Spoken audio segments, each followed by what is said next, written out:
제 이름은 이민준입니다. 올해 55세. 서울의 굴지 건설회사에서 30년간 일하며 임원 자리까지 올랐던 저는 누구보다 성공적인 인생을 살았다고 자부해 왔습니다. 하지만 제 가슴 한구석에는 늘 채워지지 않는 공허함이 있었습니다.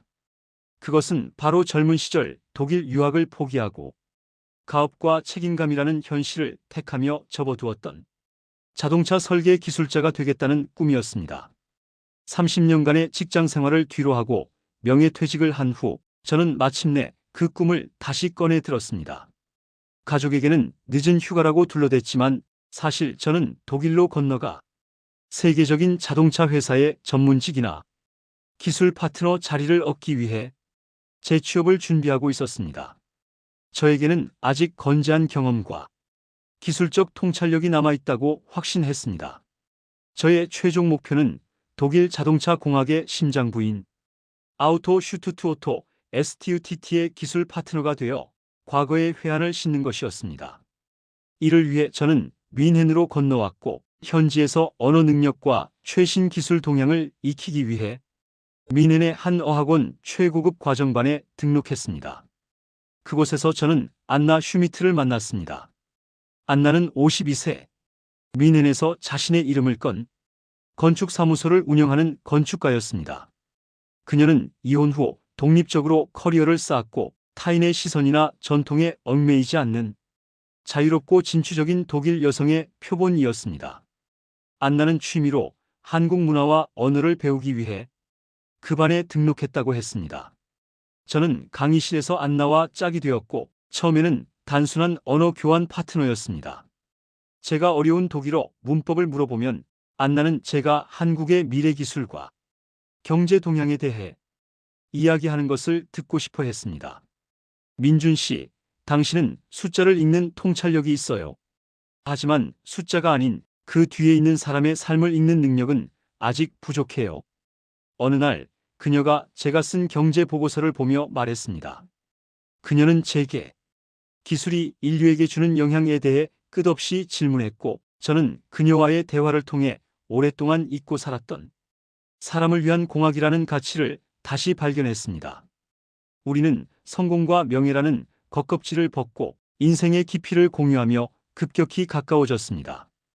우리의 만남은 단순한 중년의 데이트가 아닌 서로의 인생을 재설계하는 과정이었습니다. 만난 지 8개월 만에 저는 안나에게 결혼을 제안했습니다. 안나, 당신은 내 인생에 잊었던 빛이요. 남은 인생을 나와 함께 해주시겠소? 안나는 제 손을 잡고 깊은 미소를 지었습니다. 물론이죠, 민준 씨. 하지만 우리는 이제 젊지 않아요. 우리의 결혼은 책임과 이해가 더 중요해요. 그리고 당신은 아직 미완성인 꿈을 가지고 있으니 함께 완성해야죠.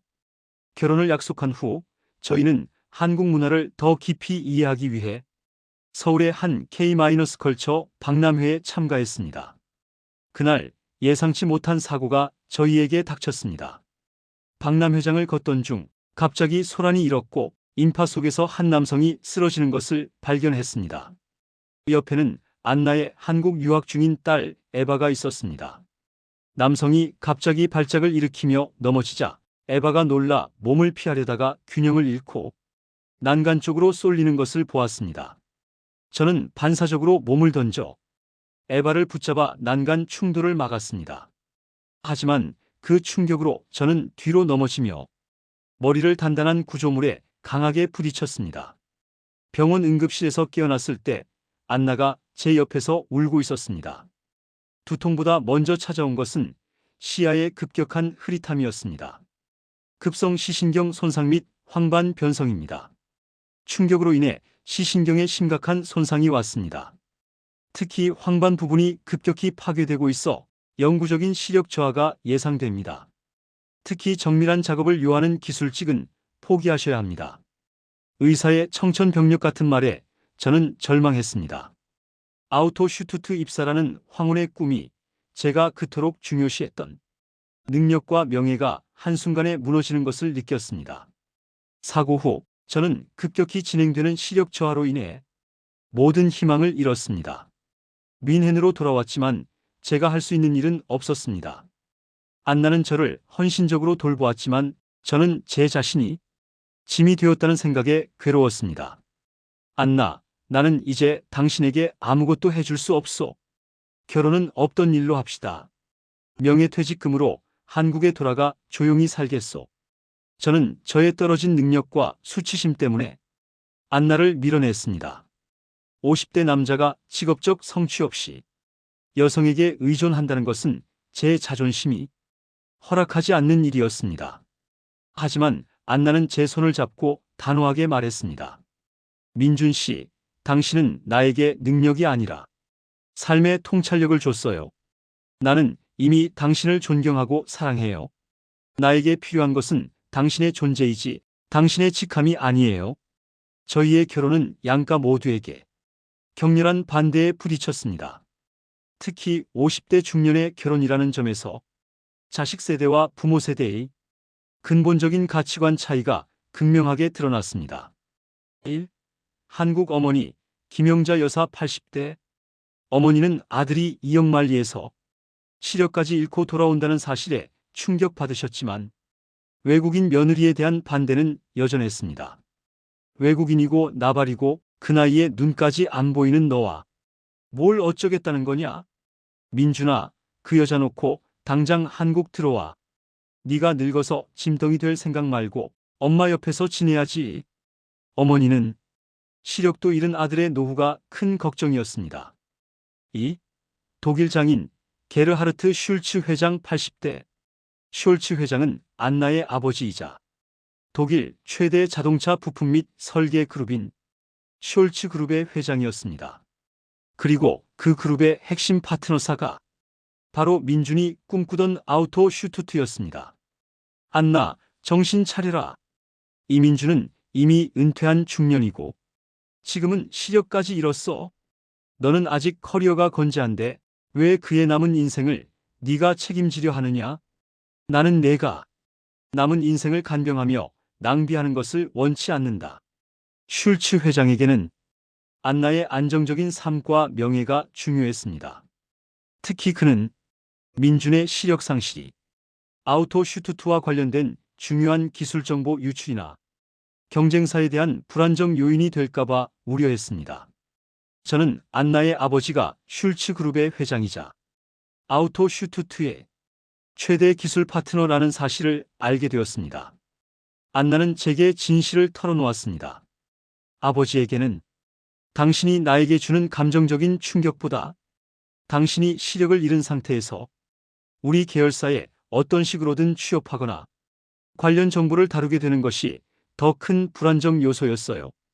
아버지는 당신과의 결혼을 막아 당신이 회사 근처에 접근하는 것 자체를 차단하려 하신 거예요. 저는 충격에 휩싸였습니다. 단순히 결혼 반대가 아니라 저의 마지막 남은 자존심이자 꿈마저 이 거대한 벽에 막혀 있었다는 사실에 무너졌습니다. 안나, 이제 알겠소. 나는 당신을 사랑하지만 내 꿈을 포기할 수 없소. 아버지에게 당신의 미래를 위해 내가 기꺼이 당신을 포기하고 나의 명예를 되찾겠다는 것을 보여주겠소. 나는 이제 당신의 짐이 아닌 성공한 남자로 다시 서야겠소. 저는 마지막 남은 자존심을 걸고 안나에게 이별을 고했습니다. 하지만 안나는 이번에도 단호하게 저를 붙잡았습니다. 그녀는 결혼 반지를 꽉 쥔 채 말했습니다. 아니요, 민준 씨. 당신은 성공을 위해 나를 포기하려 하고 아버지는 나를 위해 당신의 성공을 막으려 해요. 두 분 모두 나를 누군가의 소유물이나 성공의 도구로 보고 있어요. 당신의 성공은 당신의 가치를 증명하지 못해요. 나의 성공은 당신의 사랑이에요. 나는 20년의 커리어를 포기하고 당신과 결혼할 수 있어요. 나의 노후 설계는 안정적인 은행 잔고가 아니라 당신과 함께 나누는 매일의 웃음이에요. 아버지에게 갈 거예요. 당신의 허락이 없어도 나는 민준 씨와 결혼할 거라고 선언할 거예요. 그리고 민준 씨의 가장 큰 능력은 자동차 설계가 아닌 사람의 마음을 얻는 통찰력이라는 것을 증명할 거예요. 내 인생의 설계자는 나예요. 저는 55년 인생 동안 한 번도 들어보지 못한 성공보다 가치를 우선시하는 중년 여성의 단호한 외침에 완전히 압도당했습니다. 저는 그녀의 사랑과 용기 앞에서 무릎을 꿇을 수밖에 없었습니다. 결국 저희는 안나의 뜻대로 한국으로 향하기로 결정했습니다. 안나는 민준의 시력 치료와 동시에 결혼을 반대하는 민준의 어머니를 설득하는 것을 목표로 삼았습니다. 인천공항에 도착했을 때 민준은 이미 완전한 실명 상태였습니다. 모든 것이 어둠이었고 55년 인생의 절반이 순식간에 사라진 듯한 공포가 저를 덮쳤습니다. 서울의 병원 응급실, 어머니는 외국인 며느리보다 앞을 보지 못하게 된 아들의 현실에 더 큰 충격을 받으셨습니다. 얘야, 정말 안 보이니? 외국인이면 어떠냐? 내 아들 살려야지. 안나, 고맙다. 내 아들 버리지 않고 와줘서. 안나의 헌신적인 모습과 한국 전통 예절에 대한 존중을 보며 며느리에 대한 모든 벽을 허물었습니다. 안나는 외국인 며느리에서 한국 어머니의 딸이 되었습니다. 한국의 김현우 교수님은 민준에게 줄기세포를 이용한 시신경 재생 수술을 제안했습니다.